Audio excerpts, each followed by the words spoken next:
Breaking news చూస్తున్నాం. Phone tapping కేసులో మాజీ డీసీపీ రాధాకిషన్ రావుని వాళ్ళ పోలీసులు కస్టడీలోకి తీసుకోనున్నారు. చెంచిల్గూడ జైలు నుంచి పోలీసులు రాధాకిషన్ రావును కస్టడీలోకి తీసుకోనున్నారు.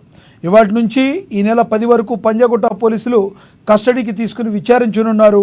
ఫోన్ ట్యాపింగ్ కేసులో ఆయన్ను A4గా చేర్చారు.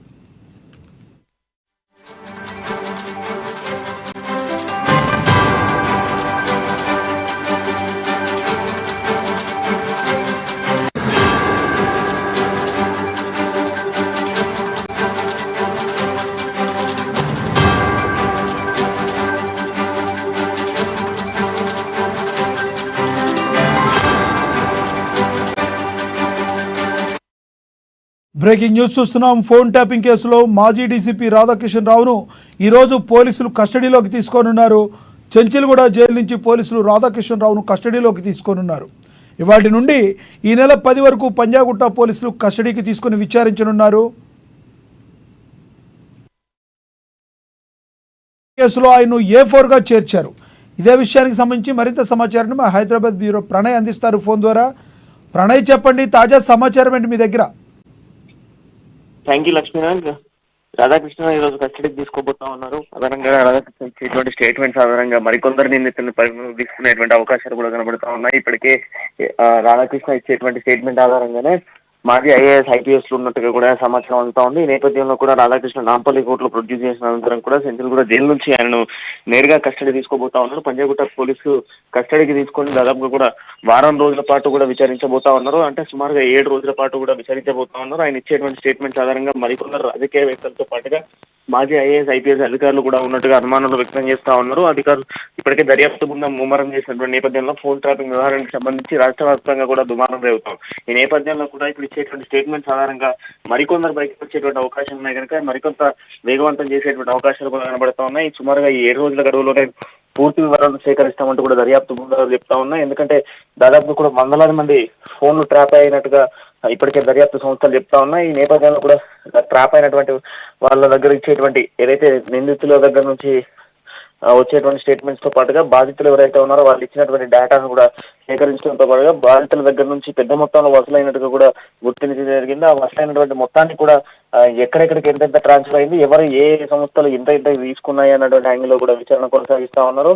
రాధాకృష్ణ ఇప్పుడు ఇచ్చేటువంటి స్టేట్మెంట్ చాలా కీలకంగా మారేటువంటి అవకాశాలు కూడా కనబడుతున్నాయి. లక్ష్మీ గారు, గడిచిన కొన్ని రోజులుగా ఈ ఫోన్ ట్యాపింగ్ వ్యవహారం రోజుకొక మలుపు తిరుగుతూ అనేక మంది బయటకు వస్తున్న సంగతి అందరికీ విదితమే. అయితే బీఆర్ఎస్ నేతల్లో ఏమైనా టెన్షన్ నెలకొందా? రానున్న పార్లమెంట్ ఎలక్షన్లపైన ఈ ఫోన్ ట్యాపింగ్ ప్రభావం వలన బీఆర్ఎస్ దెబ్బతినే అవకాశం ఏమైనా కనబడుతుందా? ఖచ్చితంగా అని చెప్పొచ్చు. ఇప్పటికే మేర గాంభీర్యాలు చూపిస్తా ఉన్నారు బీఆర్ఎస్ నాయకులు అని చెప్పుకోవాలి. మీదికి మాత్రం ధైర్యంగా మాట్లాడుతూ ఉన్నారు, లోపల మాత్రం కొంత భయాందోళనకు గురవుతున్న సిచ్యువేషన్స్ కనబడుతున్నాయి. ఒకవైపు పార్లమెంట్ ఎన్నికల సమయం దగ్గర పడుతున్న నేపథ్యంలో కూడా ఫోన్ ట్యాపింగ్ వ్యవహారం అంతా కీలకంగా మారుతున్న సిచ్యువేషన్స్ లో భాగంగా బీఆర్ఎస్ నాయకుల్లో గుండెల్లో హడలు పడుతున్న సిచ్యువేషన్స్ కూడా కనబడుతున్నాయి. ఎక్కడ తమ పేరు బయటకు వస్తుందో అన్నటువంటి ఆందోళనకు గురవుతున్న సిచ్యువేషన్స్ కూడా మనం చూస్తా ఉన్నాం. తాజాగా కేటీఆర్ చేసినటువంటి కామెంట్స్ కావచ్చు, ఇతర నాయకులు ఫోన్ ట్యాపింగ్ కి సంబంధించినటువంటి వ్యవహారంలో మాట్లాడుతున్నటువంటి తీరు కూడా కొంత చర్చనీయాంశంగా మారుతున్న సిచ్యువేషన్స్ కనబడతా ఉన్నాయి. ఈ నేపథ్యంలో పార్లమెంట్ ఎన్నికలు ఉన్నాయి కనుక అంతకు ముందు ఒకవేళ బీఆర్ఎస్ కి సంబంధించిన నాయకులు పేర్లు మాత్రం బయటకు వస్తే మాత్రం ఖచ్చితంగా కూడా బీఆర్ఎస్ కి మళ్ళా ఇది ఒక చేదు అనుభవంగా మిగిలేటువంటి అవకాశాలు కనబడతా ఉన్నాయి. ఈ నేపథ్యంలో కూడా అప్పటి వరకు కొంత ఏదైతే ఈ కేసుకి సంబంధించి ఇప్పటికే దర్యాప్తు సంస్థలు వేగం చేస్తా ఉన్న నేపథ్యంలో కూడా కొంత భయాందోళనకు గురవుతున్న సిచ్యువేషన్స్ బీఆర్ఎస్ నేతల్లో ఆందోళన కలిగిస్తా ఉంది. పార్లమెంట్ ఎన్నికల తర్వాత ఈ కేసు ముందుకెళ్తే బాగుండు అన్నటువంటి ఆలోచనలో కూడా బీఆర్ఎస్ నాయకులు ఉన్నట్టుగా తెలుస్తా ఉంది. లక్ష్మీ గారు, ప్రణయ్, ఇప్పుడు ప్రస్తుతం 2 రోజుల క్రితమే రైతుల గురించి నేను ఉద్యమిస్తానంటూ మరి కేసీఆర్ బయటికి రావడం జరిగింది. కానీ మరి కేసీఆర్ ఈ ఫోన్ ట్యాపింగ్ విషయాల గురించి ఎందుకు ఇప్పటి వరకు కూడా స్పందించలేదనుకోవాలి? ఓన్లీ కేటీఆర్ మాత్రమే స్పందిస్తున్నారు. మరి బిగ్ బాస్ అయిన కేసీఆర్ ఎందుకు స్పందించడం లేదు పెద్దగా? కేటీఆర్ మాత్రమే స్పందిస్తా ఉన్నారు. ఇప్పటి వరకు మీరు అన్నట్టుగా ఏదైతే మాజీ సీఎం గా ఉన్నటువంటి కేసీఆర్ దీనికి సంబంధించినటువంటి అంశాలలో ఇప్పటి వరకు ఒక్క అంశాన్ని కూడా తెరపైకి తీసుకురాలేదు.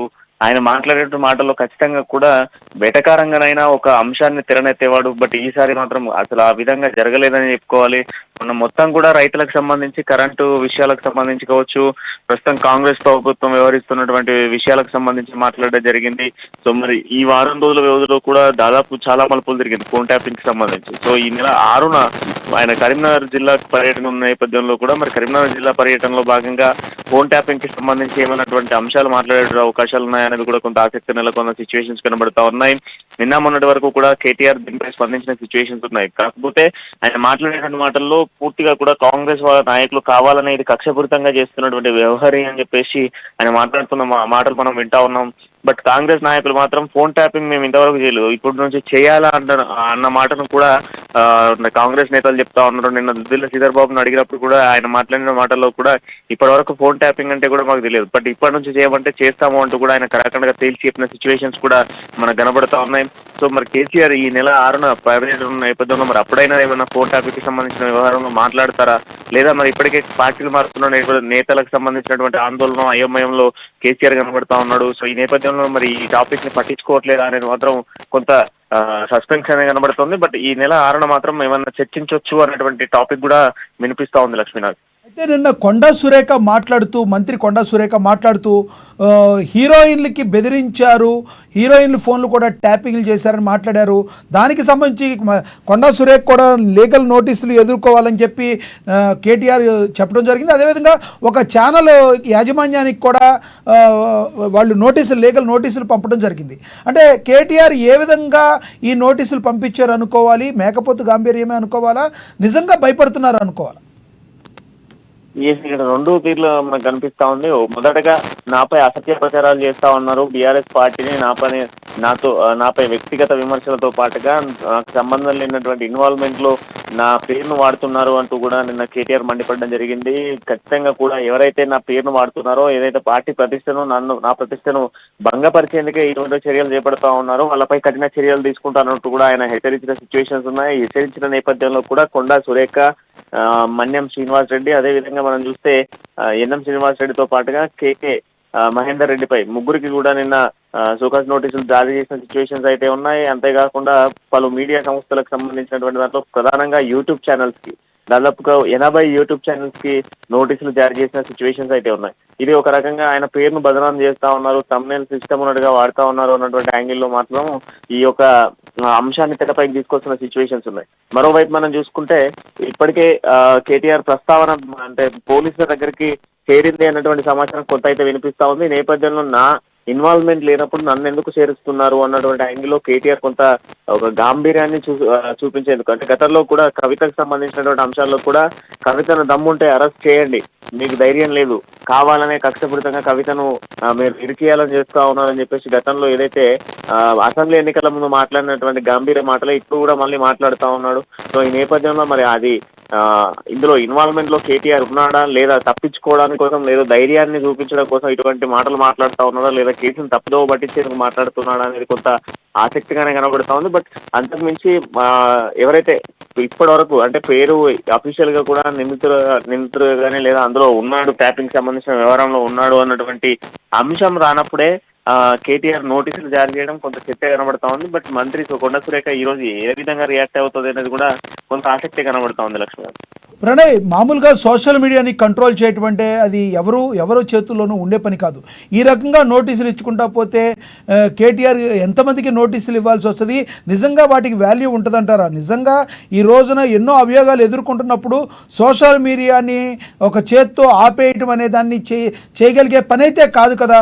ఇంత చిన్న విషయాన్ని, ఇంత లాజిక్ని కేటీఆర్ గారు ఈ రకంగా రియాక్ట్ అయితే అది ఇంకా ఎక్కువైపోయే అవకాశం కూడా ఉంది కదా. ఎస్, ఒక రకంగా ఎక్కువ కావాలని చూస్తున్నట్టుగా కూడా తెలుస్తోంది లక్ష్మి. ఎందుకంటే ఎక్కువ అయినప్పటికీ అది కొంత సోషల్ మీడియాలో స్ప్రెడ్ కావడం వల్ల ప్రజలందరికీ తెలుస్తుంది. అంతేకాకుండా నేను చెయ్యని తప్పుకు నా మీద నిందలు మోపుతున్నారు అన్నటువంటి సెంటిమెంట్ కూడా ప్రజల్లోకి వెళ్ళేటువంటి అవకాశాలు ఉన్నాయి. కనుక మీడియా సంస్థ అనేది లేదా సోషల్ మీడియా అనేది ఇప్పట్లో ఎవరు కంట్రోల్ చేసేటువంటి అంశం కాదు. ఒక చిన్న ఫోటో కానీ చిన్న వీడియో క్లిప్ ఉంటేనే అది మొత్తం ప్రపంచం అంతా కూడా వైరల్ అవుతున్న సిచ్యువేషన్స్ లలో కేటీఆర్ ఎన్ని యూట్యూబ్ ఛానల్స్ కి నోటీసులు జారీ చేసినా కూడా అది కంట్రోల్ అయ్యేటువంటి సిచ్యువేషన్స్ కాదు. బట్ ఇప్పటి వరకు అయితే దాదాపు మనకున్నటువంటి సమాచారం మేరకు ఒక 100 ఛానల్స్ వరకు 100 యూట్యూబ్ ఛానల్స్ కి నోటీసులు జారీ చేసిన సిచ్యువేషన్స్ అయితే ఉన్నాయి. ఆ నోటీసులు ఇచ్చిన నేపథ్యంలో కూడా ఆ సంస్థలలో వీడియోను వెంటనే ఆఫ్ చేయాలి అని చెప్పేసి కూడా మెన్షన్ చేయడం, అంటే వెంటనే ఆపేయాలి అన్నటువంటి పాయింట్ కూడా మెన్షన్ చేసినట్టుగా తెలుస్తోంది. అయితే ఇప్పుడు ఉన్నటువంటి నేపథ్యంలో కూడా ఆపేటువంటి ప్రసక్తి లేదు కనుక కొంత మేకపోతు గాంభీర్యాన్ని సృష్టించడం కోసము ప్రజల్లోకి ఒక సెంటిమెంట్ ని తీసుకెళ్లేందుకు ఇక్కడ 2 విషయాలు మనం బాగా అబ్జర్వ్ చేస్తే కేసీఆర్ రైతుల పక్షాన రైతుల నీళ్ల కోసం పోరాడుతున్నాము అనేటువంటి పాయింట్ ను కేసీఆర్ తీసుకొస్తా ఉంటే, ఫోన్ ట్యాపింగ్ కి సంబంధించినటువంటి వ్యవహారంలో నాకు సంబంధం లేదన్నటువంటి ఇన్వాల్వ్మెంట్ ని సోషల్ మీడియా ద్వారా ప్రజల్లోకి చేరే విధంగా ఒక సెంటిమెంట్ ని తీసుకెళ్తా ఉన్నారు. కవిత అరెస్ట్ ను, నాపై ఫోన్ ట్యాపింగ్లు, ఇటు కేసీఆర్ గారు ఆరోగ్యం బాగాలేకపోయినా కేసీఆర్ పైన ఇష్టం ఉన్నట్టుగా మాట్లాడుతా ఉన్నారు. అంటే గతంలో ఉద్యమ సమయాల్లో ఏదైతే సెంటిమెంట్ ని, తెలంగాణ అనేటువంటి ఒక సెంటిమెంట్ ని ఏ విధంగా ప్రజల్లోకి తీసుకొచ్చారో అదే సెంటిమెంట్ ని ఇప్పుడు మళ్ళీ తీసుకురాబోతా ఉన్నారు. ఇప్పుడు ఈ కుటుంబానికి సంబంధించినటువంటి ఒక సెంటిమెంట్ ని, అటు కవిత అరెస్ట్ కావచ్చు, ఇటు ఫోన్ ట్యాపింగ్ వ్యవహారం కావచ్చు, కేసీఆర్ అనారోగ్య విషయం కావచ్చు, వీటన్నిటిని బేస్ చేసుకొని పార్లమెంట్ కు ఉపయోగపడే విధంగా కూడా ఒక ఇంటర్నల్ స్కెచ్ నడుస్తుంది అనేది మాత్రం మనకు స్పష్టంగా అర్థమవుతుంది. ఇప్పుడున్నటువంటి సిచ్యువేషన్స్ లలో కొంత లేకపోతే గంభీరాన్ని సృష్టించినప్పటికీ కూడా కొంత ప్రజలు నమ్మేటువంటి పరిస్థితులు అయితే లేవు. ఎందుకంటే ఒకవైపు కాంగ్రెస్ ఇచ్చినటువంటి హామీలు ఏవైతే ఉన్నాయో అవి దినదినం వాళ్ళు చేసుకుంటూ వెళ్తున్న సిచ్యువేషన్స్ ఉన్నాయి. బట్ వాటిని కూడా వీళ్ళు ఏం చేస్తున్నారు అని అంటే కొంత కాంట్రవర్సీ చేసేటువంటి ప్రయత్నం చేస్తా ఉన్నారు. కాంగ్రెస్ పార్టీ ఇచ్చినటువంటి హామీలు నెరవేర్చకుండా మాపై తప్పుడు కేసులను బనాయిస్తూ తప్పుడు వ్యవహారాన్ని ప్రజల్లోకి తీసుకెళ్లేటువంటి ప్రయత్నం చేస్తా ఉన్నారు అన్నటువంటి పాయింట్ ని కూడా బీఆర్ఎస్ నాయకులు చూపిస్తా ఉన్నారు. దాని వ్యూహకర్త అంతా కూడా కేటీఆర్ ఉన్నట్టుగా కూడా మనకు తెలుస్తా ఉంది. Lakshminath, thank you Pranay.